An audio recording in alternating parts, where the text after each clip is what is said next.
Hey, National Park Church, we're here with the Hethcoxes to talk about stewardship and how to be responsible. How are you guys doing? Great. How are you? We're doing really good. Pretty well. So we're going to be talking about how to be responsible with our finances and why Christians should think about that. But before we get to that kind of deeper topic, can you tell us a little bit about what it's been like to be quarantined with 3 kids? It's been fun, actually. Yeah. I was telling some the other day, like, for me, it's kind of the same as is. I haven't really changed much due to just adding a kid here during school hours. So really nothing's changed for me. I think it's just been fun to realize that having the space that we have, we can kind of let them roam a little bit, that they're somewhat contained within the fencing area, but just it's kind of nice because, sometimes we wish we lived in a neighborhood where we could be super close to people. And then times like this, we're kind of thankful that we're not, because I could not imagine the kids begging me to go next door to play. So for us, we feel like it's been good, like the best it could be for the circumstances. And it's been nice for me to not have to travel and kind of figure out a new normal. So it's been good. That's awesome. Like good reset. Yeah. And how has been figuring out being homeschool parents been so far? That's been 100% Chad. So yeah, it's been, I just kind of let her do her stuff on the computer. I don't really do anything extra, probably like I should, but I'm proud of the schools and what they're doing, because I've talked to some girlfriends of mine that live in Franklin, Tennessee, and it's interesting to hear them say that they really don't have a game plan and really nothing. They're not doing anything. No Chromebooks. Oh, wow. So it's interesting, like, that their children are doing nothing during this time. So yeah, I'm just thankful that it's kind of taking the best of where we are and going with it. That's awesome. That's awesome. I'm glad my kids are really young, because I'm really worried about the math getting beyond my abilities. Have you had any of that trouble, Chad, yet, with Hensley having something and you'd be like, I have no idea how to do this? It's to be honest with you, it's the way that they do it. It's so not easy. I don't even want to get into the political scene. Yeah. It's ridiculous. It sounds like a Chad soapbox, so we'll leave it there. Just kidding. But I did want to, before we start, allow you guys to kind of talk about how you got to Hot Springs. It's a really cool story, and you've been here 3 years, I think. Is that correct? Mm-hmm. Can you tell us a little bit? 3 years in June. 3 years in June. But this has been a process, I would say, like 3 or 4 years prior to that even. I worked a lot in my territory prior to the company that I'm working for was Mississippi, Louisiana, Texas, and then Tennessee, Alabama, all of those. And so I would get to visit these really tiny little cities. And I would go and just love and feel super refreshed when I would just go and chill a little bit. And I would come home and feel extremely claustrophobic in Nashville. And with 120 plus people moving there every single day, it just felt like, and which is why we, I think, feel so blessed to be in having this space that we have during this quarantine, because looking back, it would just be so difficult. But that's a side note. But anyway, I had just gone to Chad and I said, I think we need to move to a small town. It was just festering in me and like stirring in my heart. And I would pray a lot about it. And Chad was just like, over my dead body. Because we had an unbelievable neighborhood and great friends, and it was really fun, but there was just something that just couldn't settle with me.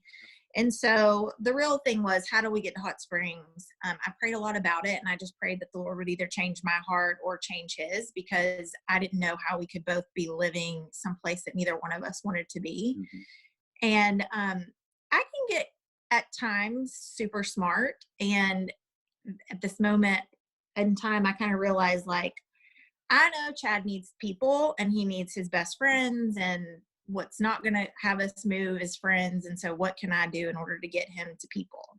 And so my little light bulb went off and thought, Adam, Hall, and Kim and the Ramers are going to maybe get us there. And so I sent Chad to Hot Springs, and he spent a couple days and realized, like, all of the things that I had been talking about, and like the life that would slow down and letting our kids play in a yard without being hit by a car. And so I don't know. It took a really long time and a lot of prayer, but yeah, we just prayed a lot about it and made the jump, and it's been the best thing that we could have done. That's awesome. That's And awesome. it kind of just hit me out of nowhere that I'd kind of thought, man, life is, we only got one shot at this. And, I guess averages is like 80 years to do it, and thought, why wouldn't you all want to live with close friends? There's just no reason not to. And anybody can do it. And even her job was even more flexible than most people. And so we thought we could take a chance and do it. So. And there's nothing wrong with Franklin, Tennessee. I absolutely adore it and miss it terribly, but it's like the second richest county in the United States. And that comes with a lot of big houses and really beautiful cars. And, I just didn't want my kids to have to be around them all the time. I just wanted a normal life for everyone. So yeah, that had a lot of the driving force as well, but a lot of prayer. And because listen, I've been there for 17 years. Wow. And I still think of it as home. So it'd be interesting to like know that the stirring came so much. And this is such a God thing, because I don't know how we got here except for him. Yeah. Really.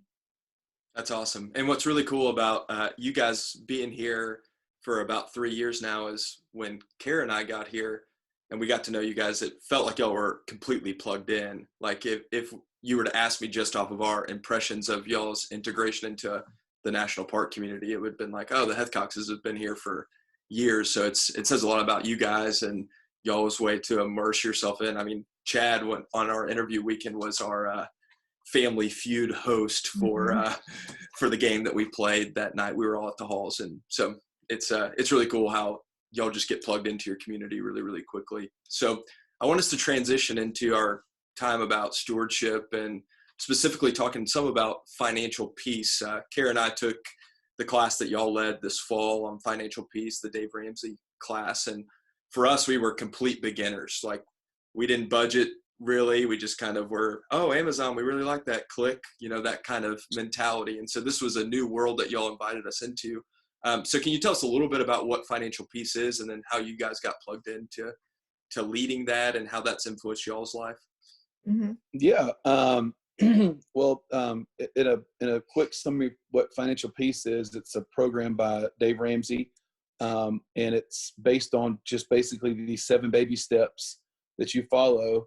And to the ultimate goal to be, build wealth and give it all away. And that's the ultimate goal. It's not necessarily to have always the nicest things. It's really to set yourself up to be able to take care of your household and your legacy, and then also everyone else around you. And how we got into it was we were in Nashville, and he's in Nashville and started there. And I remember seeing billboards up around, but didn't really know much about him. And it was about 2011. Let me back up to 2010. In the fall, Megan and I decided to move to a bigger house than the townhome we were in. And so we went through all those steps from September to February, March, or whatever. Well, the steps of building a house. Yeah, the steps of getting the house going, did the earnest money down and all that stuff. And then early 2011, Megan's also pregnant with Hensley at this time, as a side note.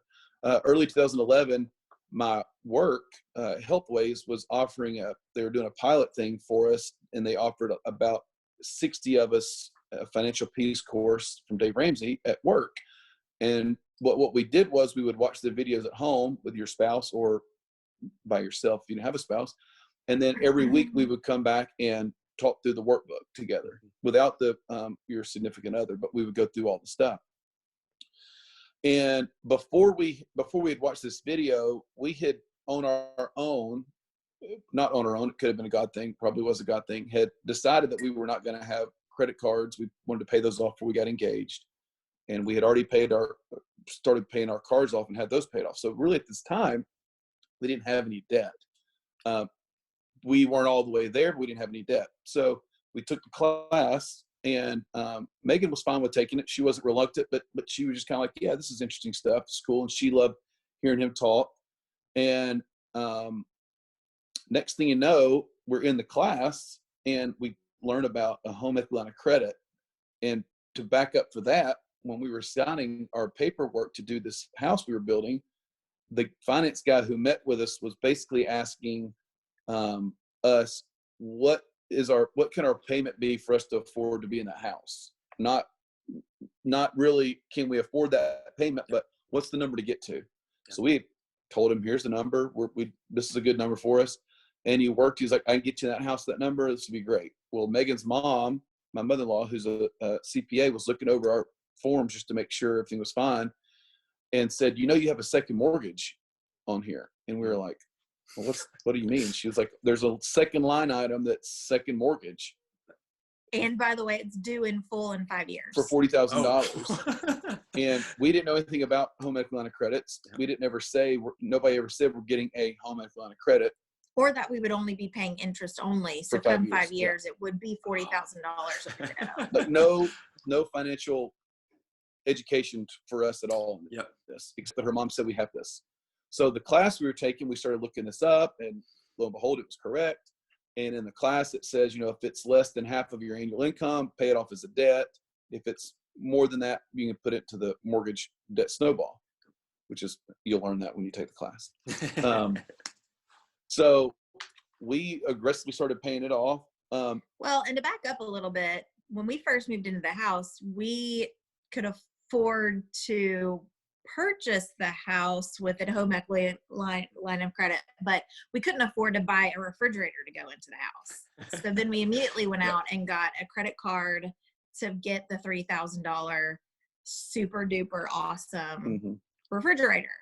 Yeah. And so basically where we went from being debt free and doing really great and living within our means and having extra every month, we immediately went into just a terrible situation. So all of it to say, like, it perfect God timing that we would be put into this financial piece, because it was only going to start to get even worse. Because we had gone from zero debt to about $56,000 in a matter of no time. Oh wow. Yeah. And so that's where we started snowballing that. With baby one just born. So that's where how we got introduced to it. Yeah. It was through a workplace version of it at my work. No, and I really didn't helpful. necessarily love it, but we did it. We did it. I mean, I think your story sounds like a lot of our stories. I know when we took the class, we realized we're spending money and we have no idea where it's going and what we're signing up for most of the time. Right. And but I can hear maybe someone asking, okay, this sounds like a really good principle, but why is it specifically Christian, or why should Christians specifically care about being good stewards of their resources? Is there anything distinctively Christian about this, or is it just a wise thing to do in general? Well, first off, I would say that even other than the whole tithing piece of what I guess Christians kind of base their giving towards, it's really much more than that. It's really knowing that this is not our money, it's God's money, and that he doesn't need it. He doesn't need any of this money. And it's really for us to help out the world and help out other people, and so that people can see God and Jesus in us by doing that. And it's not a bragging, boastful, proud moment. It's a joyful, he put joy in our hearts for a reason. And the feeling we have when we do that is a good feeling to do it more. You don't want a sad feeling when you give to somebody, because then you're not going to want to do it. We tend to hide it, kind of like the whole hide it under a bushel no kind of thing. And we as Christians are stewards of his money, not stewards of our money. This is all his. And if we're to do it the right way, it works the best, I feel like. I think like a story that it can go back to is when we lived in Franklin, and we went to church at Brentwood Hills Church of Christ, and we sat in a room with the class sizes for our age group alone was probably 60 people.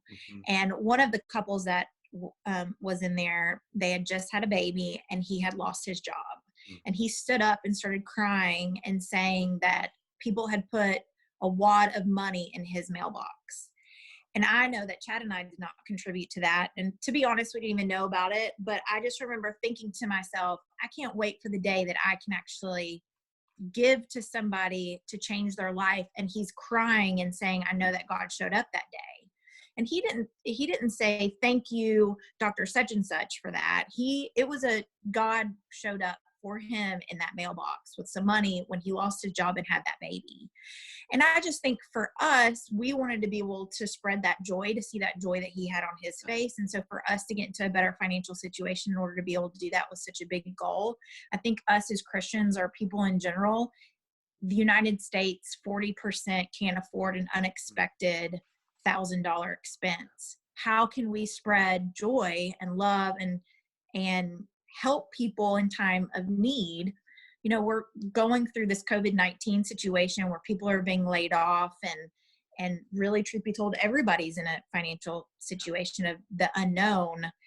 And really, at the end of the day, you know, how can we all come together to help people when they need it if we're so tied down with debt and things? I mean, really, at the end of the day, for me, my personal issues are things. I like things. And so I have found more joy in giving than I have in receiving. And that's been something that I think that God puts in our hearts for a reason, for sure. No, I think that was one of the things that I had to learn through the course, that this isn't just about accumulating more wealth so you can hoard it for yourself. It's when you're financially responsible, then you're able to very much pour into the lives of other people. And and no guilt if you do buy something for yourself. Exactly. That's yeah. life. I mean, they're like, listen, you can have awesome things and do really great things, but I think what you will find is that typically more joy comes from giving than actually receiving. But there should be no guilt in. I mean, we have nice things too. Yeah. Well, clearly I buy plenty of books, so I have no shortage of those things. And I think if I'm sitting here, and I know this was kind of my suspicion before entering into the classes, is this just not going to be extremely painful? Like, it sounds miserable to talk about budgeting and telling yourself no and being more responsible. Isn't life much easier when I'm hungry? I get to go out to eat where I want to go out to eat, and I get to buy what I want on Amazon. Can you talk a little bit about how this is actually a form of freedom instead of just it's taking away all the fun stuff in life by going through a course like Dave Ramsey?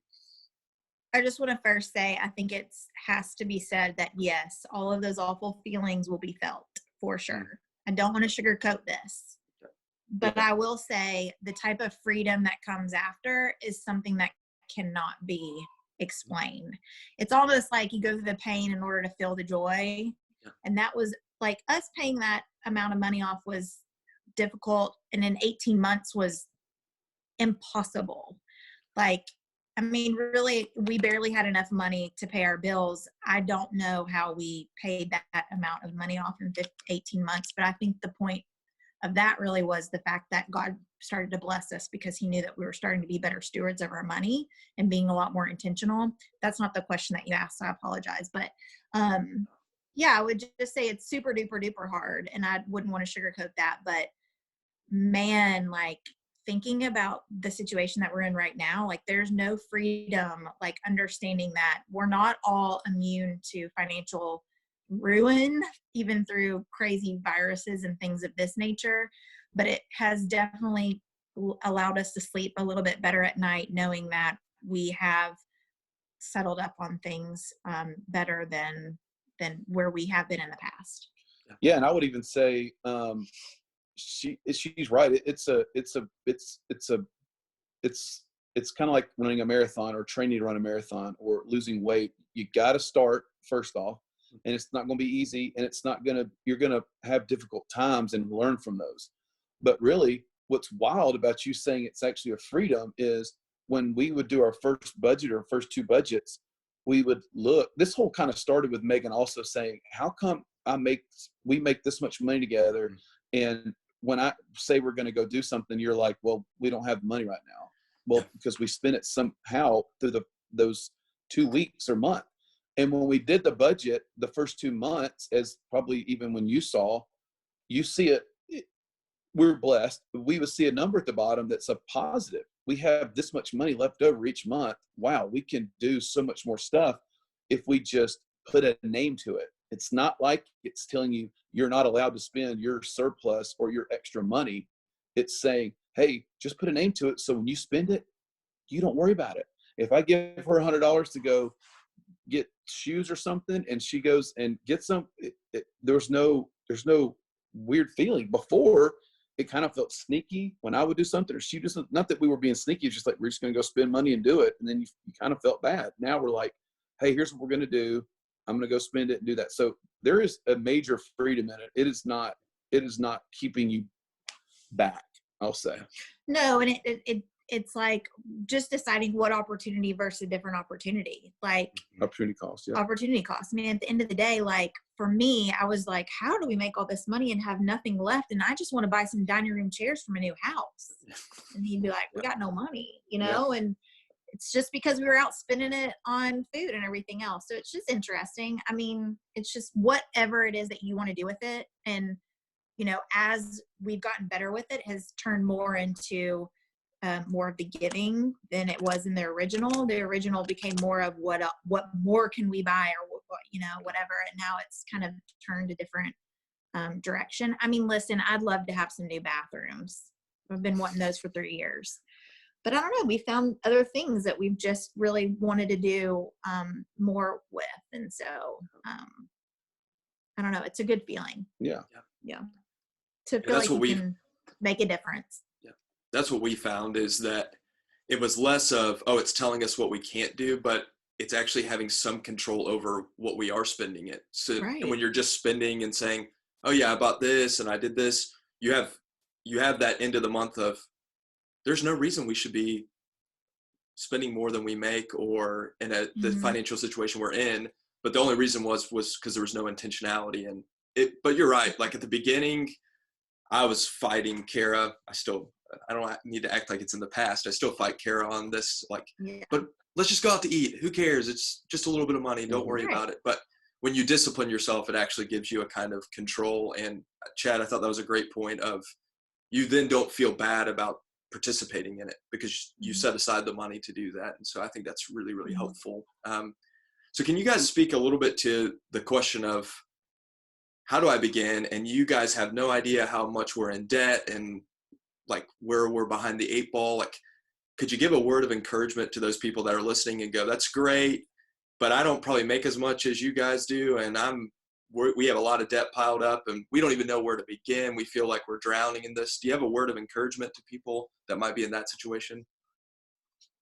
Yeah, I would start by saying, it's going to be cliche, but really you got to start with your prayers to God, saying, look, I don't want to live this way. I'm stressed. It's affecting probably my relationship. It's affecting my job. It's affecting a lot of stuff that people don't realize, but it's an underlining factor. And if I think you start with the prayer and really get into it, and what I've noticed lately is he might not answer your prayer that day. Keep praying. It's going to come to you. And just pray knowing that that's what your intention is, to help yourself and also help God's kingdom. And really, once we started doing that and really making sure that our giving was first, those two things together, even if it's just a little bit of giving, just those two things together, we felt like stuff was just around us that was happening. Like I told the class, we would for real get this random check from State Farm saying, hey, here's $200. You overpaid your car insurance for some reason.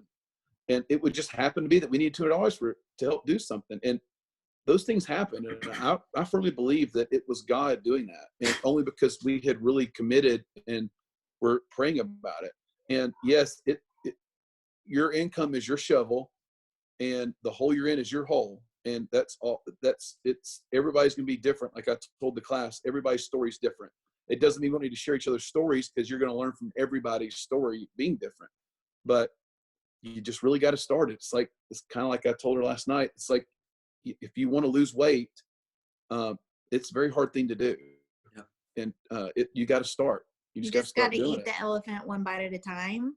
Yeah. And know that the end is so worth it. That's the thing. Yeah. The end is so worth it. The peace of mind is pretty unbelievable, for sure. And I always think too, it's kind of like the opportunity cost. She says, don't just think of now. Yes, you might have it might be a big, huge debt and not a lot of income now. But on the flip side, when you go talk to yourself, like if we talked to ourselves in 2011, I would have said, do this by like 6 months. You can do it. So think of what you're going to be like in 10 years and picture that if you don't have debt, or your kid's college fund is halfway funded before they're there, or your retirement is being pumped into so that when you're 65, you're enjoying life, or you're giving it away to people. So just keep the end goal too. And whatever that end goal is, like keep it the light at the end of the tunnel. And for me personally, it was, I had to make many goals. Like I couldn't just think, oh, pay the house off, because that was a 10-year plan, you know? So I have to do smaller goals too. So that could be pay this debt off and take yourself to a steak dinner, because you can't make life miserable. You've got to reward yourself a little bit, and you've got to keep many lights at the tunnel, and then the really big one that you're trying to really accomplish, because this doesn't end. It has never ended for Chad and I. We've been doing it for many years. So it's just, it's every day. We're doing this thing every day. Yeah. And here's the thing. But it's fine now. Like you get out of the not so fun portion, and it becomes what, you know, a little bit more exciting, and it's fun to get to come together at a budget meeting and decide what you're going to do. And But here's what else I was going to say too, because I don't remember where I was thinking about this, but like when we were watching those videos, I could tell Meghan was in it. She loved listening to him. He's a great storyteller, as you know, the videos and stuff. But really where she got into it, where I felt and knew that she was in it, was when I came home one day. I was like, hey, they're about to do layoffs at my work. I don't know who's touchable, who's untouchable. I knew I had a pretty good thing going. I knew my boss really liked me. So I felt like if it was on, you know, work and or likability, I thought I'd be pretty good, but we didn't know. And I came home and told her, not bragging, but I'm just saying, but I came home and told her about it. And we had already had our 3 to 6 months emergency fund sitting in our money market account, just sitting there. We hadn't touched it. And I remember like the next day coming back home or something, her just looking at me being like, I'm really glad we did this course, because beforehand I would be really nervous about this, even though we both had an income. We were just really nervous about it. And having that sitting there doing nothing but protecting us for something like that was a blessing. And now fast forward to what Meghan had talked about too, about going through what we're all going through today. It could just happen, and you got to be ready. But also, like, it created the foundation for us to make great decisions for our family. Like, yes, we were scared at some point that Chad was going to get laid off, but then fast forward a year and we were like wanting him to stay at home. And then it became well, you can now. And it was still scary. Like, you never know what's going to happen when you dump an income, but it just opens up doors for you to be able to make decisions that you want to do for your family. So if somebody wants to stay at home, that opens up the door for that. Or if you want to change the type of job you have, like, you know, it can do a lot of things other than just the giving and the earning and everything else. And let me say this too, real quick too. This is just we're just kind of talking on the personal finance thing. This is across the board. This is what, I mean, mercy funds are great for churches. We're going through a time right now. Hopefully our church has a good thing where, you know, it's like people it's not easy to give right now. We all know that, but you got to have yourself ready. So churches, businesses, homeowners associations, these types of places are going through something right now that if there's that in place, it's a good cushion to have. It's you're not untouchable, because you might go through it, but you got it. Yeah. So it's not just always personal finance. Yeah. I love the idea too, that it's becoming something. You're becoming a financially responsible person instead of, I'm just trying to get out of debt. And then I get out of debt and I can go back to my old habits. Like, it's forming you into a kind of person that knows how to utilize your resources and your, the money that God's given you in a responsible way.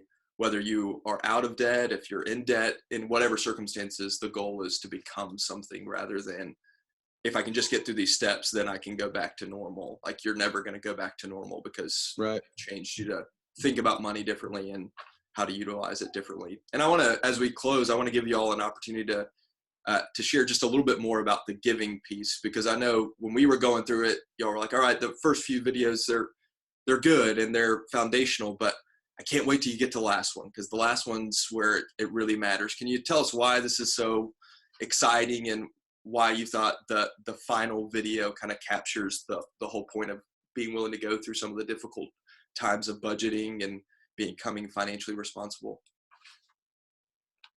So the last class is basically generosity, and it is the best class of all of them. I don't know. I mean, I could tell some of the stories on there were just unbelievable about kind of like what Meghan said about the people at our church. But there's, stories they say that, an old couple sitting next to a couple and they can't make their energy bill payment or whatever it be. And the wife nudges her husband, says, go out there. This is their name, writes it on a piece of paper. He goes out, pays for like 6 months worth, comes back, sits down. Those people have no clue. They get an alert saying your bill's been paid. Of it. And that's the point. That really is the point.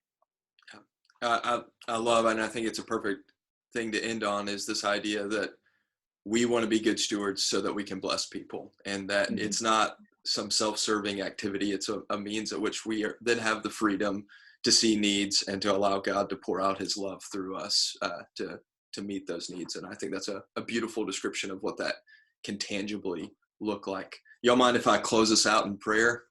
Love Please. to. Yep.